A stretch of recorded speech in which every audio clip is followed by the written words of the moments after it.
actually, the way we are cultured, our wealth tends to mushroom.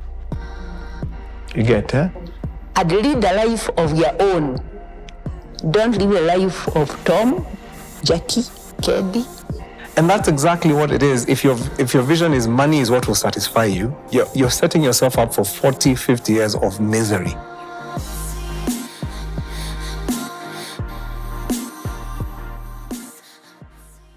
So what does it look like 60 and above with regards to wealth, money management, the money conversation? And that again now is about you, yourself. And you know, they say that, we have talked about the average, is it what, the age, the life expectancy being 60, 64, thereabouts. Yeah. Yeah, 64 for women. That's one statistic. The last again I did this research and conversations. The Retirement Benefits Authority at the time, I don't know about now, was working with an age of 82 or at least the actuarial scientists to get to figure out, you know, this pension and that thing and stuff. There was an age that was being thrown around there was 82. When I do my financial literacy classes, financial education classes with those who I do with, I start with this question. And it's actually, the responses come out, show up differently. The first question I ask is, and now we're going to use the word retire as we have known it. When would you like to retire? So I work with the people in their 20s. When would you like to retire? With the traditional meaning and definition of retirement. And they say 40. Like after 40, you know, and it comes with such conviction. After 40, that's what they say. I don't want to work for anybody. Yeah? After 40, I want to. Yeah? And that's a good desire to have. Right? It's really good. And that's what we've established here. Then I asked them the second question. Actually, this is the one I first asked them now. The second question I ask is, how old is the oldest person in your family, whether they're alive or dead? How old did they live until? Actually, this question is the first one I ask. And at that time when I'm asking, I'm like, I think I had an auntie who was 103.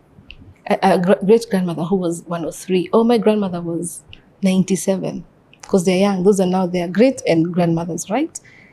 And then I go to this question for retirement and I ask them, okay, so you want to stop working at 40? The oldest person who has the same blood that runs through your vein has lived to 100. Let's talk about the plan between 40 and 100. That's how I start my conversations.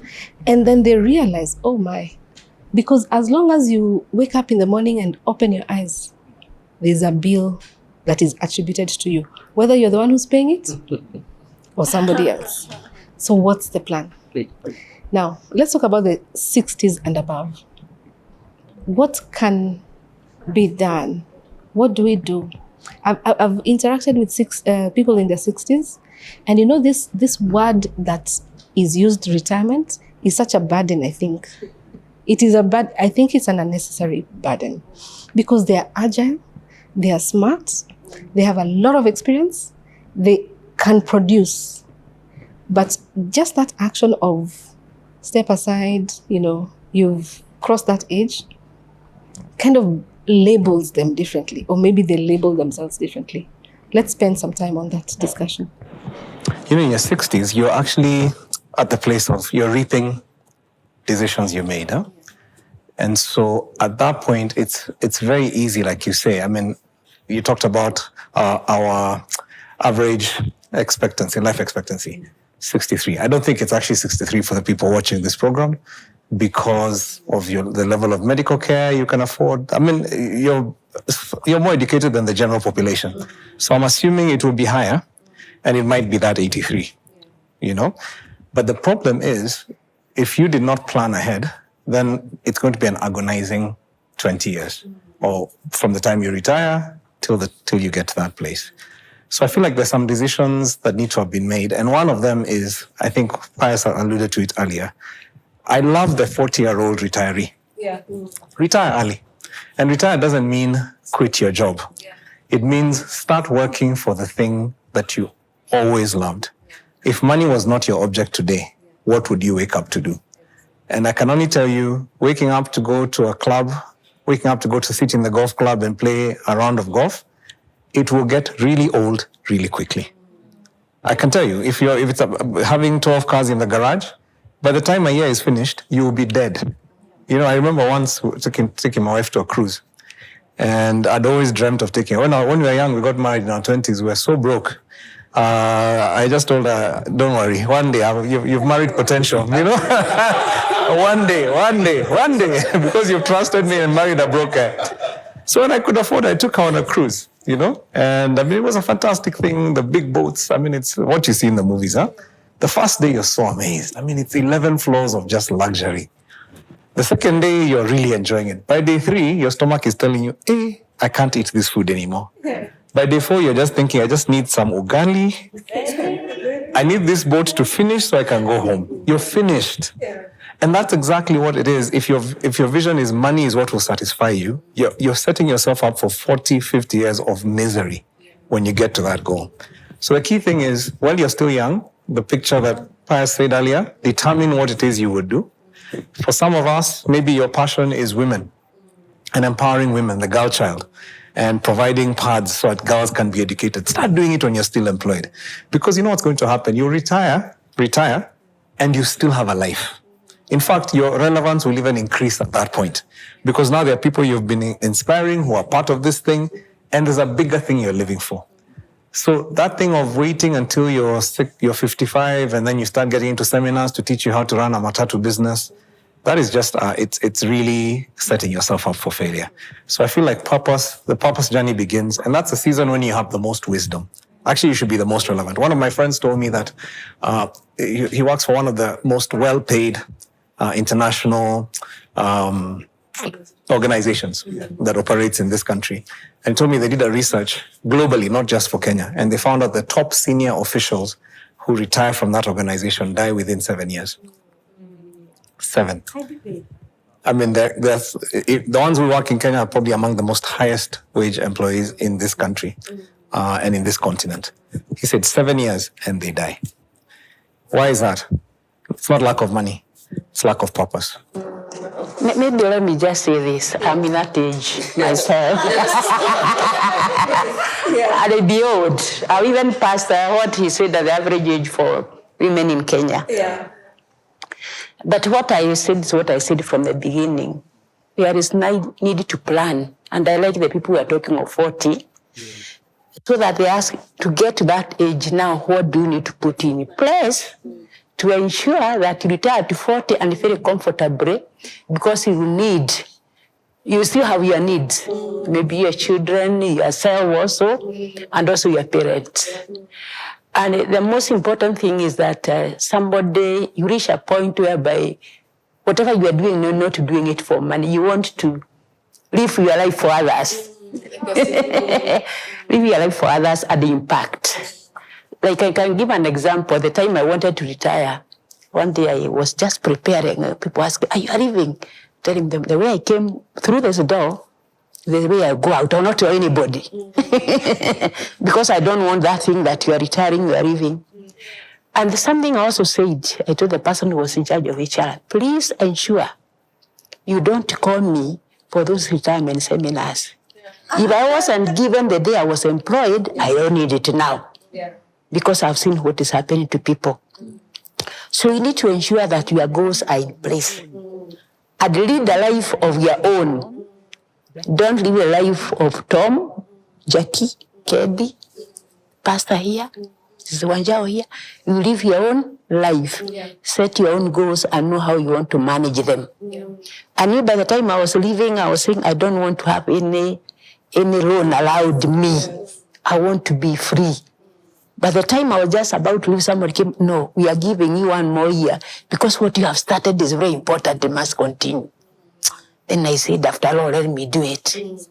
But I was not doing it because I needed it, but I felt like also a lot of investment has been done in me as an individual. So sharing what I have is very important. The last time also I wanted to leave, somebody came and told me, no, you know we are leaving, but God wants to use you for this purpose, for this nation. We know you have made your own arrangements. So it reaches a point in life whereby whatever you do, you need it to be purposed. And to know what somebody said, what is God's destiny for me? Not my personal destiny, what is God's destiny for me? So that I live according to his purpose. And people don't just say the Lord's Prayer, your will be done. What is God's will? I like what you said at the age of 26. What is God's will and what are the boundaries that I must live? Like now the things I'm doing, I'm not doing because I'm earning a salary or anything, but I feel a lot of investment. And there's something I tell people, thank God that you have given an opportunity to pay back what the society or other people have invested in you. There are people who never have that opportunity. So the important thing, and that was said, is people and the people and the people. However, those decisions need to be purposefully even documented, so that by the time you look at them, you know something documented. You are saying at the age of 40, I want to leave employment.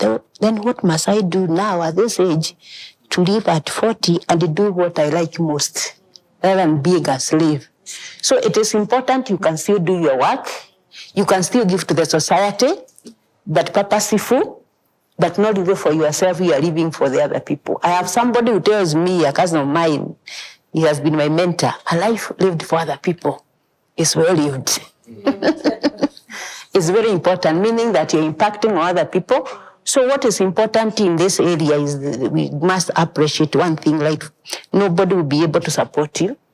That's very important, even as we support our parents, not our relatives, not our friends, but we must plan around ourselves. But when those disruptors come, you must be ready to face them, because we are all different. Yeah. Yes. I'm thinking about the people who have retired at 60 and are not prepared.